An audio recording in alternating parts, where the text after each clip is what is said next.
ஒரே பணியை செய்யக்கூடிய, அதாவது என்னன்னா இந்த பணியில அளவுகோல் என்பது நீங்க கொடுத்திருக்கக்கூடிய பாடத்திட்டத்தை வரக்கூடிய மாணவர்களிடத்தில் அவர்களை பயிற்றுவிக்கக்கூடிய பணி. இந்த பணியை செய்யக்கூடிய அனைவருக்கும் ஒரே மாதிரியான ஒரு சம்பளத்தை கொடுக்க முடியலன்னா அரசாங்கம் முழுக்க முழுக்க ஒரு ஏற்றத்தாழ்வு முறையை இங்க உருவாக்கி வைத்திருக்கிறதா பார்க்க முடியும். அந்த ஏற்றத்தாழ்வு முறை என்பது மிக மிக அவமானகரமானதாக அரசின் கொள்கையாக இருக்குது. அரசாங்கத்தோட கொள்கை அவமானகரமானதாக இருக்கு. நிஜமா எனக்கு தெரியல, இவ்வளவு பெரிய வித்தியாசம் இருக்குன்னு தெரியல. தோழர் பேசிட்டு இருக்கும் பொழுது எனக்கு சொன்னாங்க அவங்க 3 லட்சம் வாங்குறாங்க அப்படின்னாங்க. நான் கூடயும் மொத்த வருஷத்துக்கு 3 லட்சம் வாங்குறாங்களோ நினைச்சேன். ஆனா மாசத்துக்கு 3 லட்சம் ரூபாய் அப்படின்னா அதை நம்ம குறைச்சு சொல்லல, கண்டிப்பா தர வேண்டிய விஷயம் தான் இருக்குது. ஆனால் அதே பணியை செய்யக்கூடிய அதே நேரத்தை, அதே அளவு நேரத்தை செலவிட்டு அந்த மாணவர்களை பயிற்றுவிக்கிறது இருக்கு இல்லைங்களா, அவங்களுக்கு வேற மாணவர் உங்களுக்கு வேற மாணவர்னா பரவாயில்லை, எல்லாருக்கும் ஒரே மாணவர் தானே, அதே வகுப்பு தானே, அதே சிலபஸ் தானே, அதே கல்லூரி தானே. அப்ப அதற்கு ஏன் இவ்வளவு மோசமான ஒரு சம்பள விகிதத்தை கொடுத்திருக்காருங்கிற கேள்விதான் இருக்கு. அதோட சம்பள விகிதத்தை நம்ம எடுத்துட்டோம்னா கிட்டத்தட்ட 800 ரூபாயில 900 ரூபாய் வருது, 838 ரூபாய் வருது. அரசாங்கம் சொல்லி இருக்குது குறைந்த கூலியாக ஒரு நாளைக்கு தர வேண்டிய கூலின்னு வச்சிருக்கிறதுல கொஞ்சம் சேர்த்து கொடுக்குறாங்கன்னு நினைக்கிறேன். ஆனால் நம்மளுக்கு இந்த திமுக ஆட்சியில இப்படியான ஒரு நிலையை அதிகாரிகளிடத்துல பேசி ஒரு முடிவை கொண்டு வந்திருக்கணுங்கிறது ரொம்ப ரொம்ப முக்கியமானதை நான் பார்க்கிறேன். ஏன்னா திமுக அரசு தான் திரும்ப திரும்ப சொல்லி வருகிறது தமிழ்நாடு என்பது இந்தியாவிலேயே கல்வி திட்டத்தில் மிக முதன்மையான மாநிலம் என்று சொல்லுகிறது. திமுக அரசினுடைய ட்ரம்ப் கார்டு கல்விதான், கல்வி கட்டமைப்பு தான் திமுகவுடைய ட்ரம்ப் கார்டா இருக்கு. அதை வச்சுதான் அவங்க இந்தியாவில் சிறந்த மாநிலமாக நாங்கள் மாற்றி இருக்கிறோம் என்று சொல்லுகிறார்கள். சமூக நீதி என்று பேசுவதனுடைய அடிப்படை கல்வியில் தான் வைத்திருக்கிறார்கள்.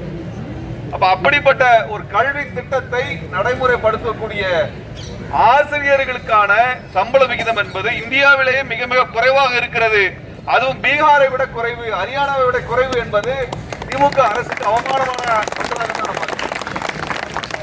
நீங்க எதை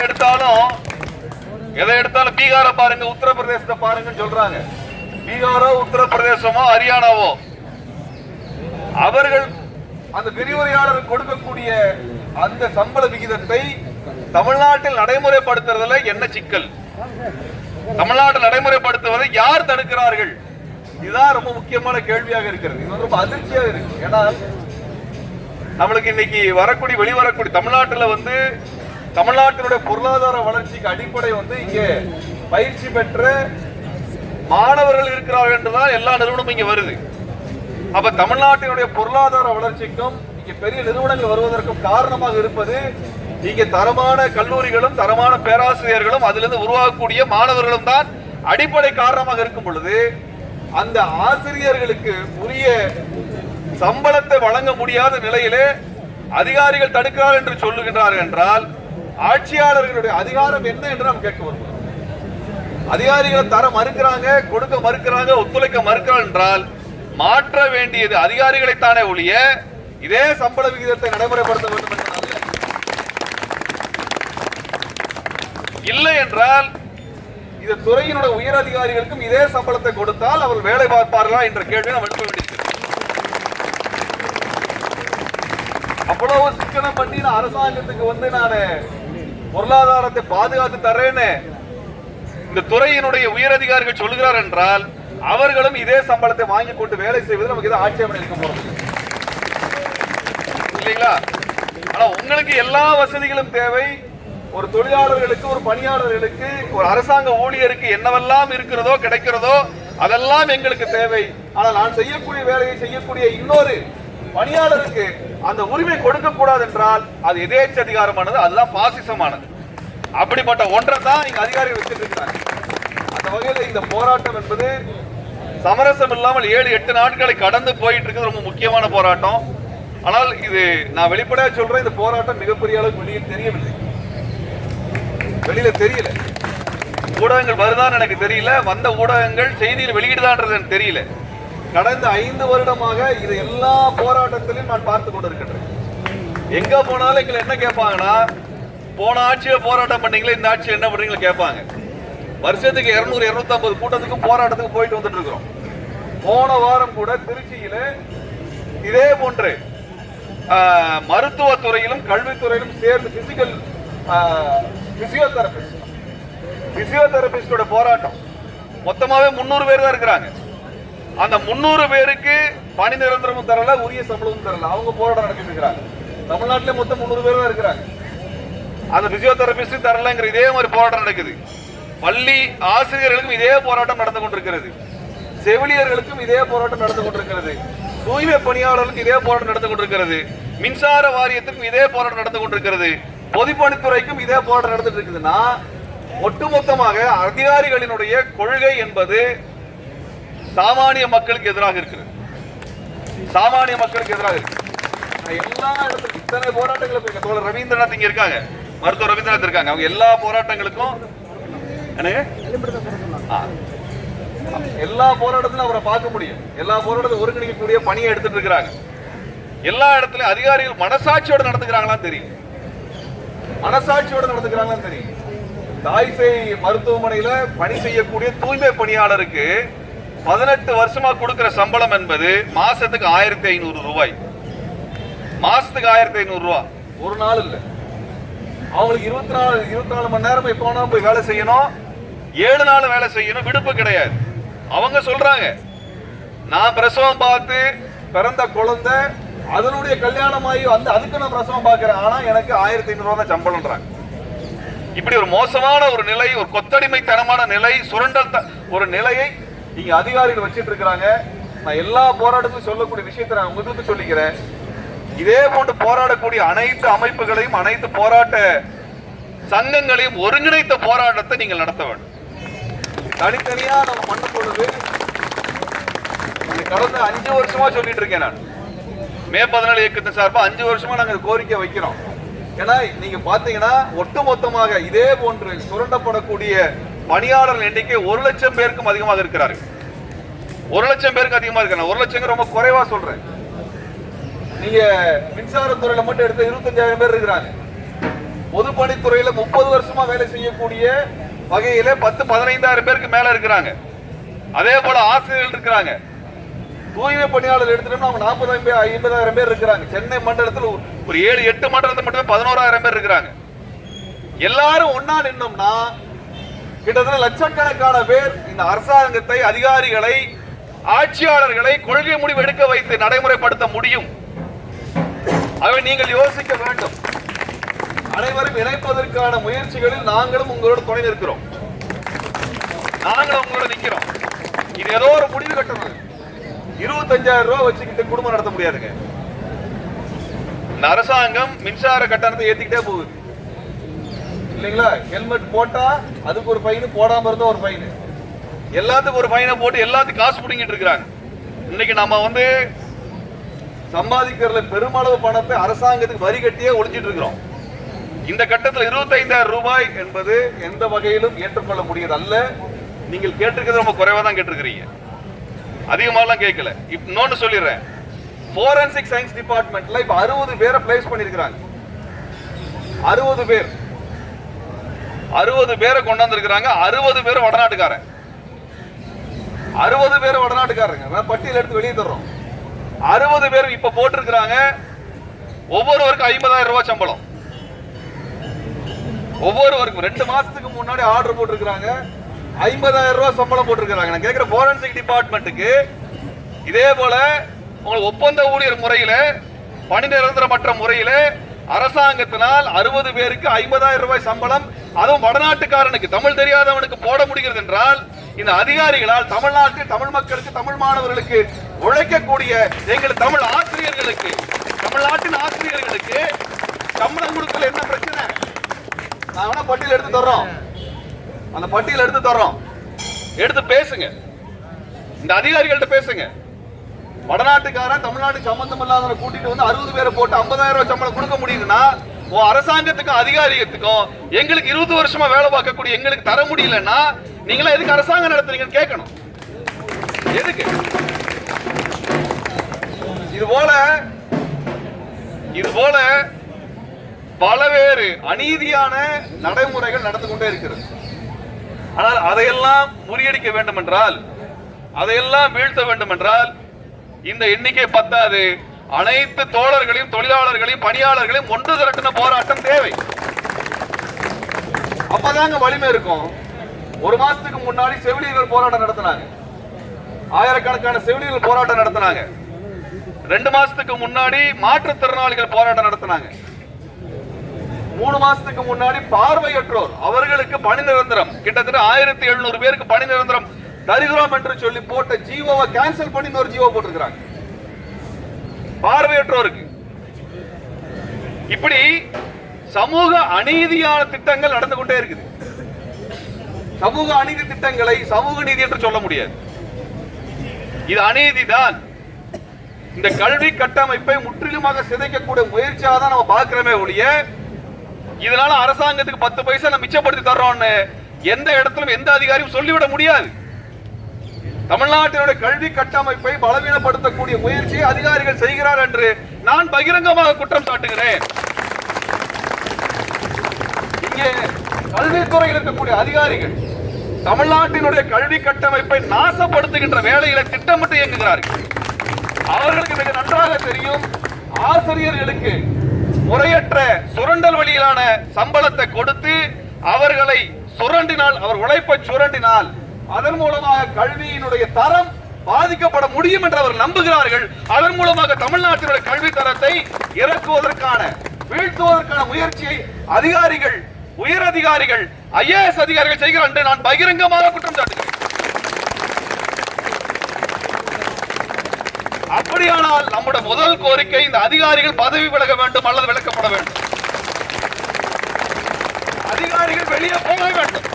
அவங்க எந்த இடத்துல தமிழ்நாட்டு மாணவருக்கு நல்லது செய்யல, தமிழ்நாட்டு கல்வி திட்டத்துக்கு நல்லது செய்யல, தமிழ்நாட்டில் கல்வித்தரத்தை உயர்த்தக்கூடிய இந்த ஆசிரியர்களுக்கான எந்த உதவியும் செய்யாத அதிகாரிகள் இந்த மண்டபத்திலும், இந்த கட்டடத்திலும், இந்த அரசாங்கத்திலும் தேவையில்லை. எத்தனை காலம் இவங்க கிட்ட கேட்டுட்டு இருக்கிறது, கெஞ்சிட்டு இருக்கிறது? இவர்களை முதல்ல கட்டடத்தோடு வெளியே அனுப்பணும். இவர்களை முதல்ல வெளியே அனுப்பணும். அதிகாரியின் வேலை நிர்வாகம் செய்வது, ஒரு அதிகாரியின் வேலை நிர்வாகம் செய்வது, ஒரு அரசாங்கத்தினுடைய வேலை கொள்கை திட்டத்தை வகுப்பது. ஒரு அதிகாரி ஒரு அரசாங்கத்துடைய கொள்கை திட்டத்தை நடைமுறைப்படுத்துவதற்காகத்தான் அதிகாரியாக நியமிக்கப்பட்டிருக்கிறார். அப்படியான அதிகாரி அரசாங்கத்தினுடைய கொள்கை திட்டத்தை நடைமுறைப்படுத்தாமல் எதிராக வேலை செய்கிறார் என்றால் அவர் பணி செய்வதற்கு யோக்கியமானவர் அல்ல. அவர் பணி நீக்கப்பட செய்ய வேண்டும். நம்ம கோரிக்கையில முதல் கோரிக்கை வைக்க வேண்டியது, இந்த அதிகாரிகள் அனைவரும் பணி நீக்கப்பட வேண்டும்.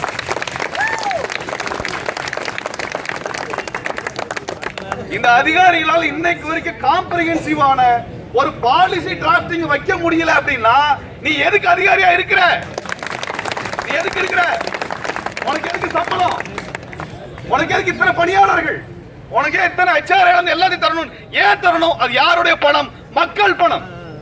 மக்கள் பணம். உங்க அப்பா விட்டு பணம் கிடையாது, அது மக்கள் பணம்.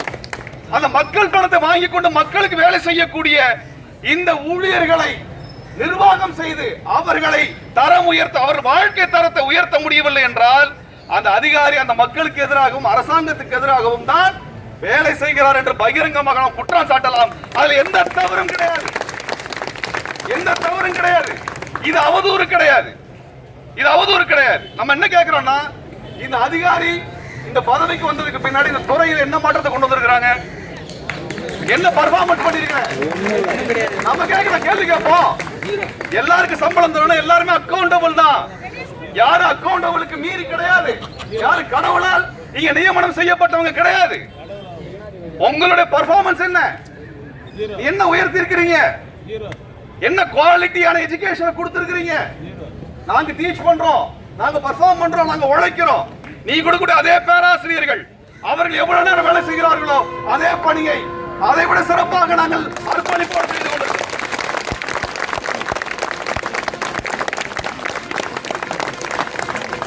அப்ப இந்த அதிகார கேள்வி கேட்கறது யாருமே இல்லையா? நான் கேட்கிற அதிகார கேள்வி கேட்கறது யாருமே. நம்ம கோரிக்கை கொடுக்கலாங்க, கோரிக்கைகளை பரிசீலனை செய்து நடைமுறைப்படுத்த வேண்டிய பொறுப்பு அதிகாரிக்கு இருக்குது. வேற என்ன வேலை அதிகாரிக்கு? அதிகாரிக்கு வேற என்ன வேலை இருக்கு? எந்த வேலையும் கிடையாது. அந்த அதிகாரி அந்த கோரிக்கைகளை பரிசீலனை செய்த கொள்கை முடிவை எடுக்க முடியலன்னா அந்த அதிகாரி நீக்க வேண்டிய போராட்டத்தை நம்ம நடத்தினா எல்லாம் வழிக்கு வருவாங்க. அதிகாரி கட்டமைப்பு என்பது இங்க மாணவனுக்கு எதிராக இருக்கிறது, அரசாங்கத்தோட கொள்கைக்கு எதிராக இருக்கிறது, பணி செய்யக்கூடிய பணியாளருக்கு எதிராக இருக்குதுன்னா அவர்களைத்தான் மாற்ற வேண்டும். ஒவ்வொருத்தரும் கெஞ்சிட்டு இருக்குன்னு அவசியம் இல்லை. நம்ம முழக்கத்துல ஒண்ணு சேர்த்து கொடுங்க, இந்த அதிகாரி பதவி விலக வேண்டும். 5 வருஷமா ஒரு பிரச்சனையை தீர்க்க முடியலன்னா பிரச்சனையை தீர்க்க முடியாதவங்க எதுக்கு அதிகாரியா இருக்கணும்? எதுக்கு இருக்கணும்? நீங்க ஏதாவது சப்ஜெக்ட பத்தி கிளாஸ் எடுக்க போறாங்களா? அவங்க எதுவும் இல்ல. உங்களை மாதிரி தின புத்தகத்தை எடுத்து அவரை குறிப்பெடுத்து மாணவர்கள் பயிற்றுவிக்கணும் ஏதாவது வேலை இருக்குதா? இல்ல. அரசாங்க கோப்புகளை பார்த்து பிரச்சனைகள் தீர்க்க வேண்டும், தீர்வுகளை கண்டுபிடிக்க வேண்டும். அந்த வேலை செய்ய மக்கள் ரிசைன் பண்ணிட்டு போ.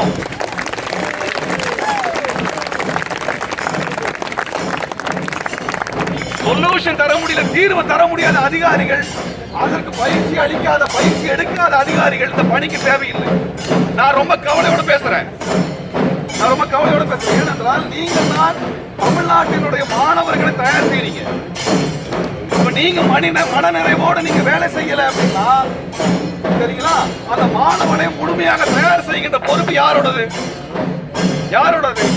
எல்லாருக்கும் தார்மீகமாக இருக்கக்கூடிய அந்த அற உணர்வின் அடிப்படையில் தான் வேலை செஞ்சுட்டு இருக்காங்க ஒழிய இவன் கொடுக்கிற காசுக்கு இல்ல. நீ கொடுக்கிற 25,000 ரூபாய் இல்ல, 25,000 வச்சு பண்ணல. 25,000 யாரும் வேலை பார்க்கல, இவங்க நினைச்சிட்டு இருக்காங்க 25,000 ரூபாய் சம்பளத்துக்காக எல்லாரும் வேலை பார்க்கறாங்க. இல்ல, இந்த பணியினுடைய சிறப்பின் காரணமாக, இந்த மாணவர்கள் மீது இருக்கிற அன்பின் காரணமாக, இந்த கொள்கையின் மீது இருக்கிற நம்பிக்கையின் காரணமாக, நமக்கு இருக்கிற நம்பிக்கையின் காரணமாக இந்த மண் வளம் பெற வேண்டும் என்கிற ஒற்றை காரணத்திற்காக ஆசிரியர்கள் போராடி கொண்டிருக்கிறார்கள் ஒழிய நீ கொடுக்க 25,000 ரூபாய் சேர்த்து வாங்கி இங்க கோட்டை கட்ட முடியாது. அப்படி எல்லாம் கேட்கல. நீ கொடுக்க 50,000 வச்சு கேட்கல. ஆனா கடந்த 15-20 வருஷமா அந்த மக்களுக்கு பணி செய்த ஒரு ஊழியர்கள் கேட்கக்கூடிய உரிமை, எந்த இடத்தில் தட்டி கழிக்க முடியாத அடிப்படை உரிமை, அந்த உரிமை ஒரு நாளை விட்டு தரக்கூடாது. எவ்வளவு பேர் நெருக்கடி வந்தாலும் சரி, இந்த போராட்டம் வெற்றி பெற்றே ஆக வேண்டும்.